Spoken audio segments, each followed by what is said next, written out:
Welcome to The Explainer. Today, we're going to peel back the layers on something that most of us engage with every single week, probably without ever realizing the massive invisible architecture operating just beneath the surface.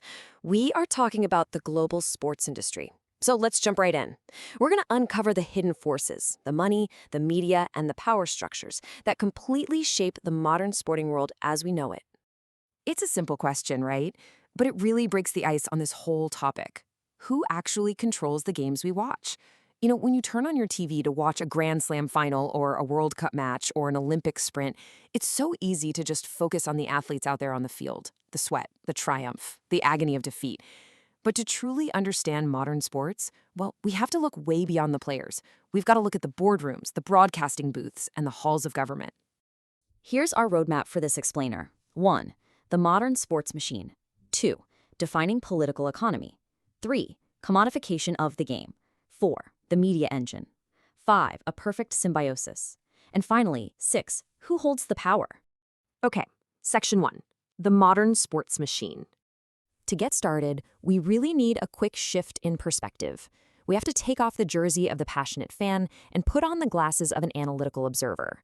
We're grounding our analysis today in the foundational work of Jonathan Grix, specifically looking at his texts on where sport, politics, and media all intersect. And what becomes immediately obvious is that we absolutely cannot view sports just as games anymore. At the highest levels, they are massive, interconnected, corporate and state entities. They are industries first and pastimes second. Let's move to Section 2, Defining Political Economy. To understand how this whole sports machine operates, we've got to examine its underlying financial and structural power. Now, I know that phrase political economy sounds a bit heavy and academic, so let's distill it right down. Political economy is basically just the study of how economic theory and political influence intersect to distribute wealth, resources, and power within a system. So the crucial takeaway here is this. When we study the political economy of sport, we are not studying win-loss records. We're studying where the money flows, who gets to make the rules, and how power is leveraged through athletics. Historically, sports clubs survived on gate receipts. The tickets bought by everyday local fans. But today, ticket sales are just a tiny slice of the pie. The modern sports ecosystem is supported and effectively controlled by massive external forces. We're talking multinational broadcasters securing exclusive rights, global corporate sponsors seeking brand association, and state actors using sports for infrastructure and international prestige. The fans sitting in the stadium, they're just no longer the sole financial pillar holding this whole thing up. Section 3, Commodification of the game. All this influx of external power leads to a really fascinating process, transforming a simple weekend pastime into a highly profitable, globally traded product. Think of the old world as traditional amateur sport. It's fiercely local, it's all about physical participation, and it holds intrinsic value. You play just for the love of the game. But then, once massive capital investment enters the picture, we shift into the new world of commercialized and professional sport. It becomes global, entirely profit-driven, and relies heavily on market value. The game itself literally becomes a commodity that can be bought, sold, and packaged. So how exactly does this commodification happen in the real world? Well, our sources outline a few specific financial mechanisms. We see the rise of private ownership structures, where billionaires and massive investment funds buy up teams simply as portfolio assets. We see global merchandising, where a team in Manchester or Madrid is selling millions of jerseys over in Asia and North America. We see these intense, geopolitically charged bidding wars for mega events like the Olympics or the World Cup.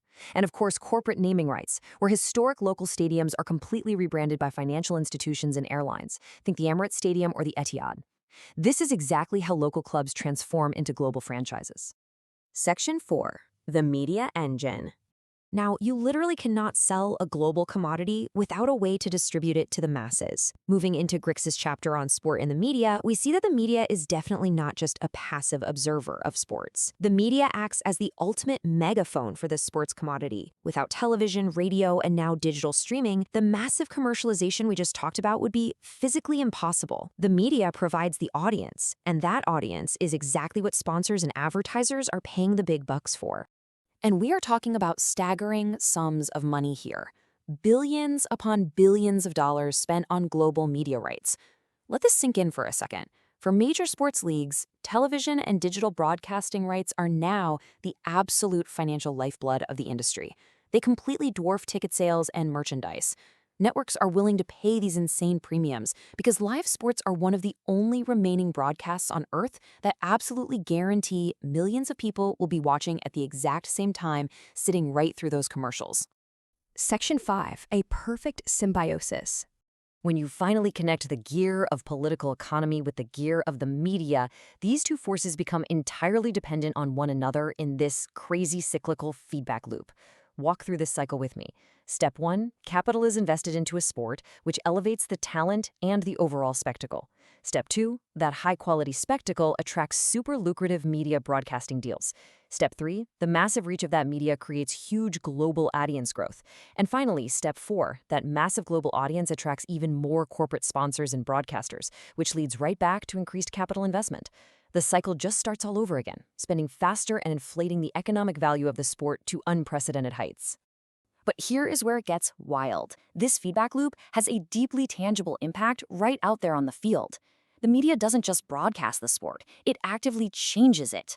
To appease the media engine and maximize those TV revenues, the actual rules and formats of the sports we love have been literally rewritten. Tennis introduced tiebreaks to ensure matches fit neatly into TV programming blocks. American football and basketball institutionalized TV timeouts specifically to run more commercials. And scheduling, that is now entirely dictated by broadcasters, putting final matches late at night to hit peak primetime audiences, regardless of what's actually best for the local fans or the athletes' sleep schedules. In a lot of ways, the media is the tail wagging the sporting dog. Which brings us to Section 6. Who holds the power? So we have this massive, incredibly wealthy, self-sustaining machine. But who ultimately benefits from it all? The academic texts we're looking at outline a really fascinating tension here. On one side, you've got state interests.